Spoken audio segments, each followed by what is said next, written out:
The medical information included in this podcast is provided as an educational resource only. Please consult your healthcare provider before making any healthcare decisions. I want you to ask yourself this question. Am I living my best life? And if not, what do I need to do to enhance my life? Because that's part of the intention. And each of us has purpose, and we gain our purpose through hope, faith, and fulfillment. Let's be honest. None of us wanted to be plagued with Fabry's, and yet we are. And this leads me to the what is versus the what if. The what is we have this disease, or we're taking care of somebody who has this disease. The what if can send us into rabbit holes. What if this happens? What if that happens? And that leads to so many different fears. The what is allows us to stay in the present. Did you know that we have 86,400 seconds in the day? How are we living it?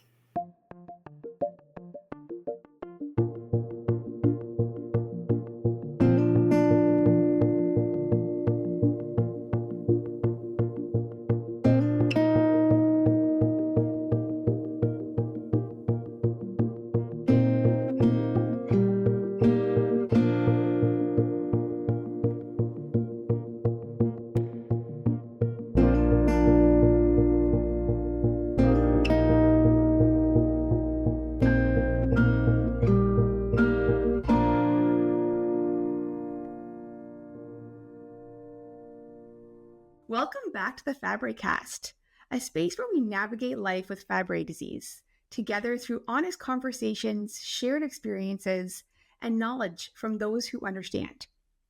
Today, I'm honored to be joined by Linda Quaranta.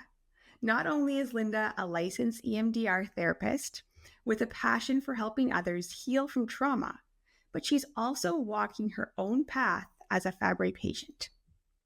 Her unique perspective bridges professional expertise with lived experience, a combination that bridges deep empathy and insight into her therapeutic approach. So in this episode, we dive into the power of EMDR. That stands for eye movement desensitization and reprocessing, and how it can support emotional well-being for those living with chronic illness. Linda shares how trauma and long-term illness often intersect, and how intentionally working with our emotional landscape can lead to greater resilience, balance, and healing. So hi, Linda, and welcome to the Fabrycast. Thank you so much for this opportunity to be able to share my experiences in dealing with Fabry's.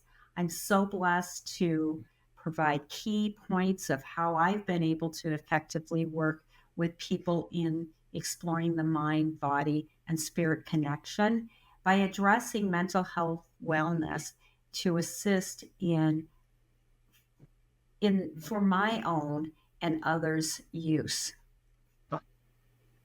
Yeah, and I think we have a lot to talk about, you and me. So let's just start with getting to know you a little bit better. Can you tell us about your journey with Fabry? Absolutely. So I was diagnosed with Fabry disease when I was 16 years old, and it was passed along to me by my father. And my father had been diagnosed when he was in his 20s. His mom was the one who passed it on. And so it's obviously a generational sheding. And with that, I have two younger siblings that do have Fabry's disease. Okay. Sister Carol is about 3 years younger, and Kristen is about 10 years younger. And the way that they went ahead and figured out that I had Fabry's was the swirling of the eyes. And a couple of things that were happening also before I was officially diagnosed was I had really bad heat and cold intolerance. And And my father ended up getting discharged from the Marines when he was about um, 20 years old. And it was a medical discharge because he was not able to continue in serving our country because of the medical condition. At that time, when I was 16 years old, I was told I was just a carrier. And so what Right. that meant was I could just pass it on and that I probably wouldn't have any symptoms, but the passing on would be a 50-50 chance to giving it to my offsprings. And I guess the hardest part for me is that watching my father in the situation of what he was going through leading up to his death really made me have to look at some of my own lifestyle choices. And because at that time, when I was diagnosed and well, he had the Fabry's, there were no treatments. And that was really sad because there was so much fear of the unknown of what was going to happen.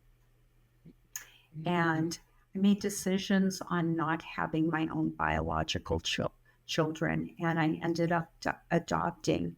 And so it Fabry's has been there underneath, and it's made an impact. And I know we've talked a little bit, and you've had some situations with Fabry's, and I know you said that you have a, a, a child. Yeah, I have two children. Yeah, and as I'm listening to you speak, I remember when we first spoke, we really touched on some of the things that we share in our paths, and probably a lot of people share. We're both females who live with Fabry. We were both diagnosed officially in the beginning as carriers, which we know today isn't. We're not carriers. We are Fabry females living with we have the disease. We both lost our dads, and I think that when you get to a point of your life when you're ready to have children, that's another place that Fabry really plays a big impact. When we do have two children, and a boy and a girl, and we haven't taken them to get diagnosed yet, or but it's all these things that play a role into our lives that shape who we are. Yeah, yeah. And so fast forward, I didn't think much of Fabry's until when I turned the ripe age of 55. And I went on a hike one day Okay. and it was pretty warm. And if my body overheats, then what happens is that I lose kind of bodily sensations. And in that height, I started having a racing heart. I started losing from the front end and the back end of my body. And it was really, really kind of distressing. And Okay. so I ended up going to the hospital. And I'll never forget that day because it was my birthday. Oh no. And where else can you go ahead and get 24-hour monitoring and care, a private room, and um, room service, and a bed that will lift your head up, and you get your own TV? Sounds What a like, way. What yeah, a way to yeah, celebrate. Yep. exactly. And so being in the hospital, um, and I had a birthday party scheduled for that night, and needless to say, no can do. So I spent the night at the hospital, and I always knew about Fabry. It just hadn't been at the forefront. And uh, one of the things that I think has really helped me in navigating Fabry is that I decided to go ahead and get my master's degree in psychology in 2004. And I really love working with people, and it's really a passion of mine. And the process of counseling, for those of you who have done it or haven't done it or considering to do it, is really a three-pronged process.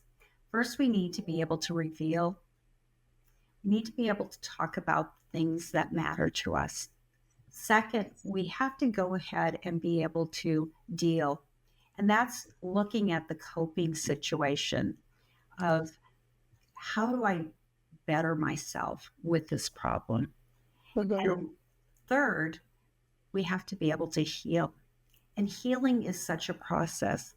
And I know that for Fabry's patients, it can be very complicated and frustrating because sometimes we just don't know where we're going with this.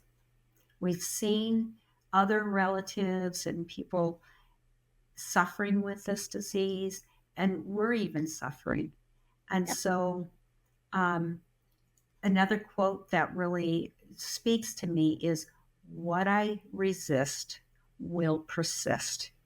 If I don't deal with the stuff, it's going to continue to happen." And I love the one time I asked one of my clients, "What's the reason you're here?" And she said, "I'm so tired of my shit show." At that moment, I could relate because all of us understand poop, shit, and crap. And that, in essence, we have to learn how to clean that up. And so part of my work is being able to help people flush their toilets. Well said. And I think that that is easy for, you're right, for people to really understand what it is that we're trying to accomplish. And even in this podcast, for them to take that to learn, what can I flush down today? And how do we do that? And, I remember when we first spoke, I wrote down something. I had my piece of paper and pen, and I wrote it down because I loved when you said it. And it was, when we pay attention to what's going on in our body, the body feels understood. Can you talk about how this relates specifically to Fabry patients and living with the disease? Absolutely. So most of you who are listening to this podcast already know that either you or somebody else has Fabry disease. And it's just important to be able to share our journey, because when we feel understood, our bodies don't have to scream out, "Hello, are you paying attention?" Because as we are navigating, I think one of the things that we have to also look at is the process of change. Change happens, number one, when we have awareness. What's the intention, and how am I going to practice it? And it's sometimes very difficult in the practicing. So, Julia, then I don't know how close you are to the beach. I'm just a stone's throw away from the beach, about probably a half hour. But next time you're at the beach, I want you to imagine being able to stop the waves. Okay. Can do? Can't do? No, can't do. Okay.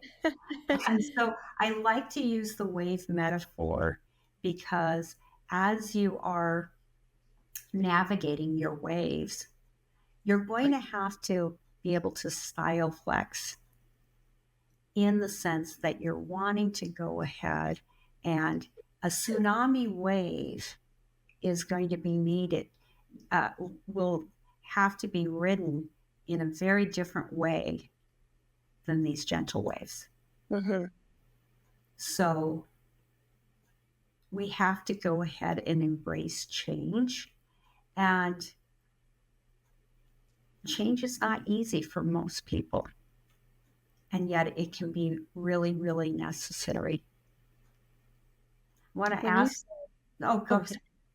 Well, when you said change happens when we have awareness, I was thinking, how do how does someone get awareness in the first place? How do we know? And, when do you have that light bulb moment, or how do we help people get to that place where they recognize? Well, we gain awareness because we're out of what I call denial. Denial is don't even notice I'm lying. And when we're lying to ourselves. And Right. so being able to be aware, most of us know that we have a progressive disease and that if we don't take care of it, it's going to take care of us in an adverse way. Well said. So I want to have you ask yourself this question: am I living my best life? And if not, what do I need to do to enhance my life? This leads to our intention. We all have purpose, and through purpose, we gain hope, faith, and fulfillment. None of us asked to have Fabry, and yet this is a reality. This is the what is versus the what if. The what is allows us to stay in the here and now. Today is your present. You have 86,400 seconds in a day. How you live in that? And living in the past or getting ahead of ourselves with the future doesn't serve us well. I often ask myself, does my past own me or do I own my past? When my past owns me, same words. Where am I living? In the past. And if I own my past, I can go ahead and live in the present. And as I say, today is the gift. You're never going to get these 86,400 seconds back. Because after today, it's now in the past. Mm-hmm. And so paying attention to where we are in our journey makes a huge difference. When I live too much in the future, I miss the gift of today. I'll get to the tomorrows when I get to them, and they will become my present and gift. So I find that living in the here and now really makes a difference. And paying attention to our bodily sensations can lead to a feeling of being understood. Right. When we think about Fabry and we think about some of the big things that we go through, there's a lot of fear that takes place in what could come. How do you bring yourself back to the now when you find yourself being caught up in those thoughts? Yeah, absolutely. And our bodies and brains can go ahead and remember everything. Mm-hmm. Some of the things that we experience, especially the common fears, I think that most people can relate to, are abandonment, rejection, judgment, stigmatization, and the fear of the unknown, the fear of failure, fear of death, pain and suffering, disability, social isolation, financial strain, and losing control can really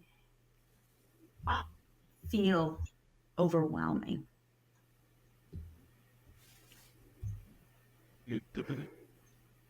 And how do you go from those scary thoughts? For example, we both lost our dads, and we have the disease that our fathers had.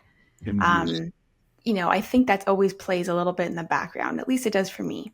And we know that the outcome of today is going to be very different than what they had. And plus, we are females who don't, who generally are on the less severe side of Fabry disease, generally. So even with that, and even knowing that, there's still this feeling that we have the disease that our dads had.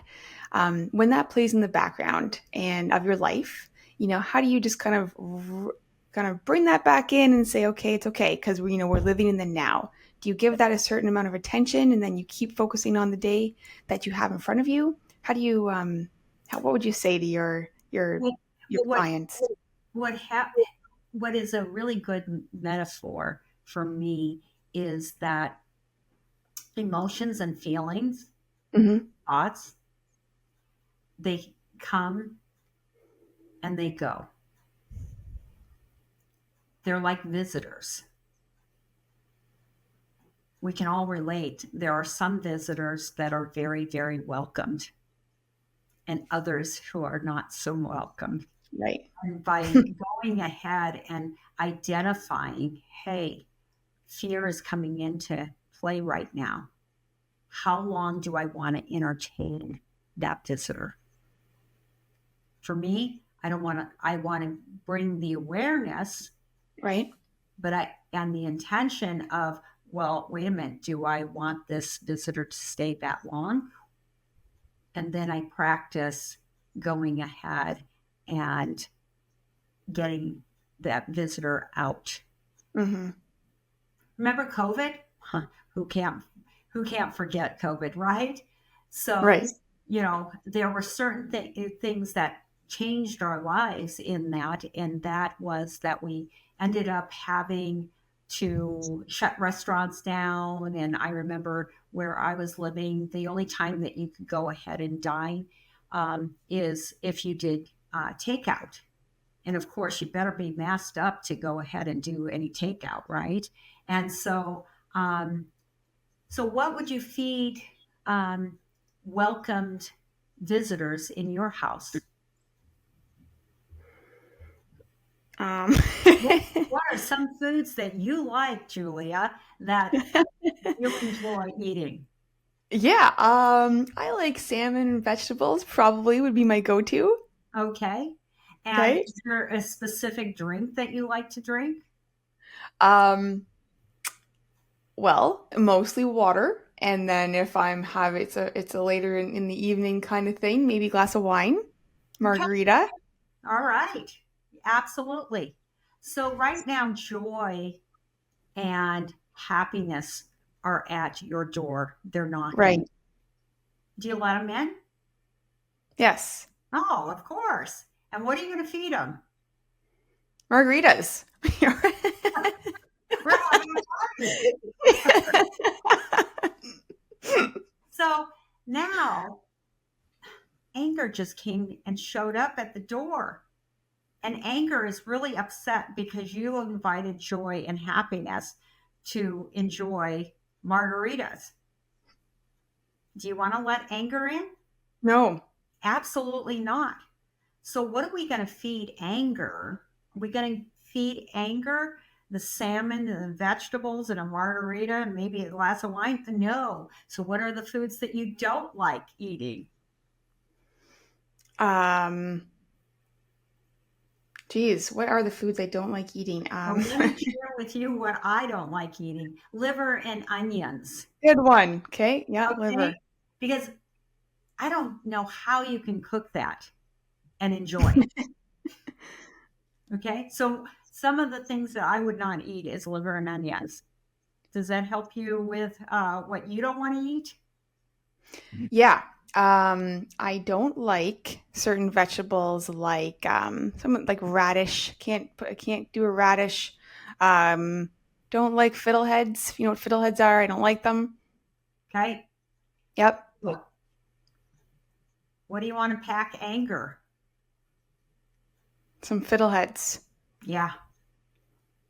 So he's got it in his little bag and he goes off and he looks in there and there's fiddleheads. And I have no idea what a fiddlehead, but I take it as bad as liver and onions. Okay. And so now happiness and joy, they're going to go to the happiest place on earth, Disneyland. So you're going to pack them all the things that you like. You're Hmm. going to sneak in a couple of margaritas. And now anger comes back, but he's brought a friend anxiety. Mm-hmm. What are we going to go ahead and pack? Radishes. Yeah, radishes. And they're like, really? Seriously? And it's kind of getting later in the day and that they want to go ahead and spend the night. I don't know about you. I'm not offering my comfy bed and Nope. with a nice down comforter. I have garbage cans outside, so I put them there. And then they come back and say, hey, can I have bedding? And I'm like, oh, sorry. It's all getting washed right now for joy and happiness. They're going to be back at any moment. So this is the metaphor of being able to, what do I need to pay attention to? And how do you throw it in the trash? Yeah. Yeah. Yeah, I like it. Flush it Yeah, down the toilet. how do I flush it down the toilet? That's right. Yeah. So for EMDR, I'm thinking for people listening, they may not all know what that means. And would you be able to explain to someone who isn't familiar with this modality what it is? Yeah. EMDR is eye movement desensitization and reprocessing. And it's proven to help reduce symptoms for depression, trauma, PTSD, anxiety, medical conditions, pain, emotional issues. Like it's, for me, the gold standard of treatment. And it's my go to. Probably 90% of people that come to me want EMDR. So you're probably asking yourself, okay, about this gold standard, how does it work? So EMDR has a direct effect on the brain processing information. So releasing these emotional experiences that are trapped in our nervous system. And one of the key components of EMDR is the bilateral stimulation. Okay. And you have to go ahead and work with somebody who's trained to assist you in accessing those disturbing memories, images, events, and consequences. So, this trained therapist is going to help you recall a disturbing event, feeling, memory, or bodily sensation. The beauty of EMDR is you don't have to talk about all the shit poop. Because each time you talk about it, you're re-traumatizing yourself. Because that narrative is channel one, channel one, channel one. And we want to be able to help the person go and discover 2, 3, 4, 8, 6. Right. Those are all different options, but I don't have to keep going back to channel one. By using that bilateral stimulation, using visual or audio or tapping. And these memories are reprocessed by the brain, resulting in painful feelings being exchanged for resolved, peaceful feelings, which is what I call the AIP model, adaptive information processing. It's through the bilateral that the left and the right brain start to connect. And people report making more progress in much less time with EMDR therapy rather than talk therapy. Wow. Okay, I have a couple questions. Yeah. Bilateral stimulation. So that means right to left. Yes, or left to right. Or left to right. Okay. Yeah. And that can be in many different ways. So hearing. So for example, the binaural beats, which I think we're going to touch on, but that's what that could mean. Okay. Mm-hmm. Looking at a screen, or does it count if you're walking outside and you're looking right to left, left to right? Oh my goodness. You've touched upon one of my favorite things. I get up, suit up at 5 a.m. and I walk for about an hour. Okay. Right, left, right. I much rather prefer to go ahead and walk outdoors unfortunately, we have coyotes around us, and I don't want to become coyote bait. So I'm on a treadmill, and Okay. it's wonderful because for me, it allows me to reprocess things through that and ever think about things that maybe you weren't thinking about. The unconscious starts to become conscious. And that's the Amazing. premise of EMDR. It Amazing. Go ahead. um, you had some other questions? I do. So I'm trying to think of if this is something new, a new concept to me. I'm thinking just by doing this movement, so whether that means hearing or looking, like visual, that alone, or your body walking, right? So movement through walking as well, Mhm. um, Mhm. or movement. So that alone can help our brains. Then does it bring us into a calmer state? Or does Well, it also help us move through the hard things that we're having to go through in life? both. Great. Okay. So when I am um, installing a meditation with Calm Place or something like that, we would do very slow butterfly hugs. And butterfly hugs involve a 1, 2, 1, 2, very slow. And it's bilateral 1, 2, 1, 2. If we're trying to get through the yuck yuck, then we are going to speed up the process to get you to the other side. Yeah. Okay. Now, what if you're going through a moment of pure joy? Is this something that you would use a butterfly hug to kind of lock in our brains as well? Absolutely. Absolutely. So sometimes when I'm watching a movie and I'm just enjoying on my lap, I would just 1, 2, 1, 2, because I'm installing that. I'm getting it into my system. And in doing that slow tapping, I'm able to calm my body, my nervous system down. So How often do you usually do that for? Is it about 30 seconds or can it be 10 it minutes? can vary. It's Okay. whatever you need at the time. So Okay. one of the things that is a symptom for me that is problematic is I get very, very overwhelmed when there's a lot of stimulation audio. And so if I'm at a restaurant, I have to wear earplugs um, just to quiet the sound. But underneath the table, you can catch me doing very slow taps on my lap. And right now I'm tapping. And I don't know if you can tell, but I'm tapping. I can't tell. Yes, nor can anybody else. So that can help you to regulate things for yourself. Amazing. Well, this is something we can all try, whether we're listening right now. As long as you're not driving, I suppose you might not want to take your hands too far off the wheel, but something that we can try. And so, if you're not watching Linda and myself right now, you can try it. You can put your hands on your shoulders and Mhm. then you go back and forth really slowly. So, you can try that. And I think it's just all about, just trying new things and seeing how this works for you and your body. Very, very, very cool because I like things that we can easily do and incorporate into our lives. Yeah. And a good takeaway. Yeah. Yeah.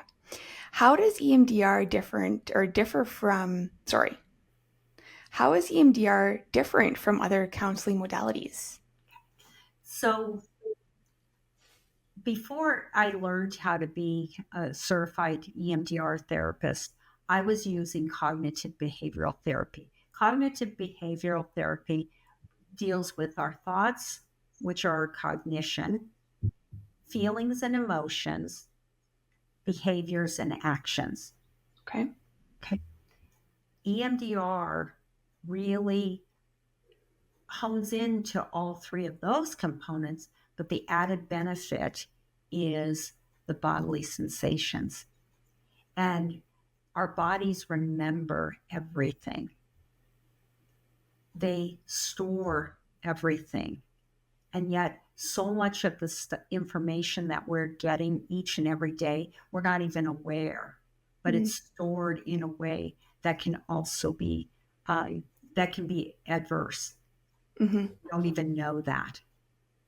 So one of the other key components is that EMDR also has 8 stages.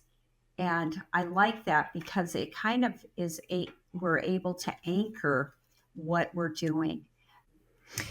And as I'm listening, I'm thinking about a lot of people who have Fabry who also have lost their parents and maybe have had similar situations.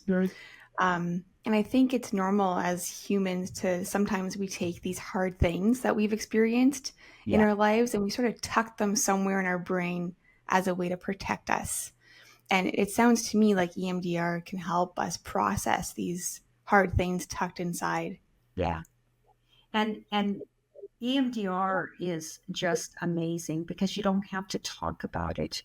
Mm-hmm.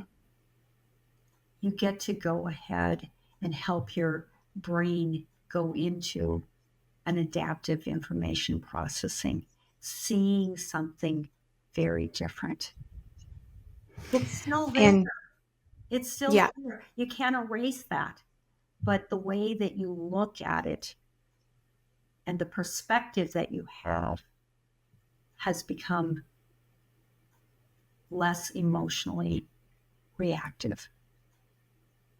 do you think that with your expertise in EMDR and then your own personal life, do you think that you view Fabry different than even you did when maybe you weren't at the point of wanting to be so aware of it?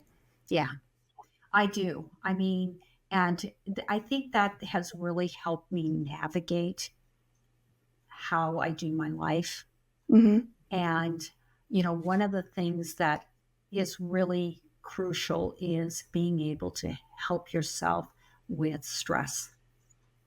Stress is a killer.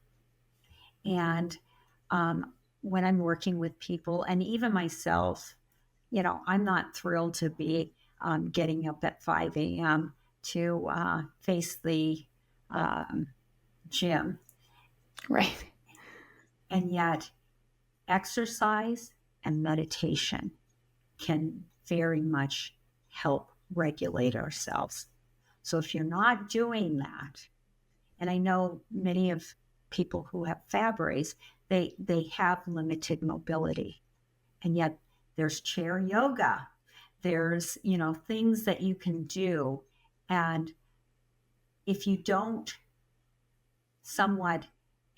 use it, you lose it. Yeah. Yeah. Yeah. And what advice would you tell someone who wants to do EMDR as a treatment modality? All right. So with anything, you have to go ahead and find a therapist that is qualified. Okay. You don't want to go ahead and have somebody who doesn't know what they're doing because that would be adverse. Yeah. And then the second thing is choose a therapist that you like and trust. I tell my clients, I don't care if you like me. It's nice, but we have to be able to trust the process. Agreed. You have to feel like you're valued, you're respected, and that I'm going to be on this journey. I liken myself as a Sherpa. I know nothing about mountain climbing, but what I do is I take my clients from one base camp to the next base camp to the next base camp. And pretty soon we're going up the mountain together. This isn't a journey that any Fabry patient has to do alone. There are people who will go ahead and support you. And if the ones that are with you aren't, go find some other. Go find your tribe. Third is never feel pressured. Only you decide when you're ready. Well, if you're working with a therapist and you trust them at some point, we got to go ahead and jump into something Yeah. different. And then fourth, understand how EMDR works in the brain. And I do a lot of psychoeducation because knowledge is power. And when you have the knowledge, you have the power to make different choices. And then next, which is really cool, is to expect beneficial results to continue. So at that time, maybe we didn't go ahead and I have a chart. Maybe we didn't get the subject unit of distress down to 0. Right. We were able to take it from 10 down to maybe a 2 or 3. And as we continue to work through these things, we get down to a 0. And the last thing, the sixth thing, is it's important when you're doing EMDR to look at yourself as observing. Be an observer. Okay. Because basically, got to introduce my friends here. Here we are. And this is you at this time. At another time, you were at this age. And at another time, you were possibly at this age. And this is the inner child healing work that needs to be done through the EMDR. So as an example, you probably have spilled some milk in the past, right? Mm-hmm. And depending on what age you remember spilling the milk, which might be this, there was, oh my gosh, a reaction from a caregiver.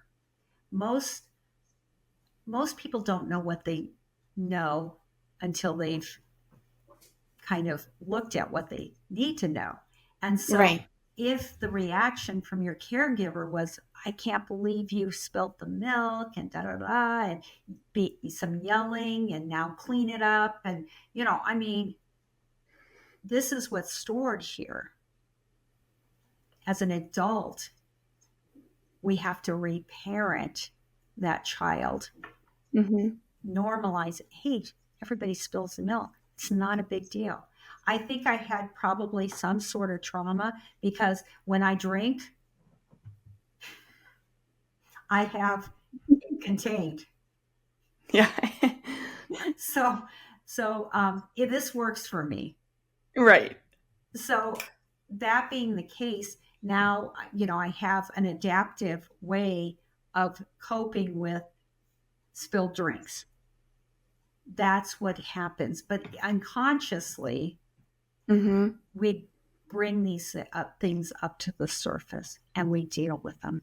And so as we observe what's happened, we understand we're in a different place and we can become we are the adult. Yeah. And we can help our little ones heal. I love that. Yeah. So yeah, I love that. Play when I'm doing therapy too. That's why I'm doing what I do. Yeah. I love that example. For people that are listening who do want to find an EMDR therapist in their local area, you shared a link with us. So it's www.emdria.org. Yes. So go ahead and you can check out that link and it will bring you to someone. Linda, you brought us so much today. Do you have any final messages or any final words you want to share with us? Yeah, absolutely. We each are the creator of our lives. Your journey matters. Your experiences, your insights can inspire others and contribute to the overall awareness of Fabry disease. While there's challenges, finding a positive aspect of your day really helps to ground us in the here and now. Be intentional about the things that you can do to improve the quality of your life. Finding that joy, pursuing things that you love and are so important. Surround yourself with people who are going to support you and that you can support them. Making the changes that will guide you to living your best life is key. Live in the present. Don't live in the what ifs. Allow your past to be the past and give today, the present, a gift to yourself. Remember, each of us have a unique journey, and finding what brings us hope, peace, and comfort and happiness can be so enriching. We are so much more than Fabry's disease. It doesn't have to define us. Rather, we have the ability to find purpose and meaning in our best life.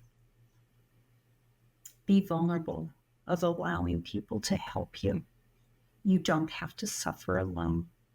May you be blessed and be a blessing. And I love the opportunity to share in the journey of Be Rare, Be You movement. Thank you, Linda. Whoa, those are some strong words, and I love every one of them. You've given us a lot to reflect on, and the way that you approach healing leaves such an impact.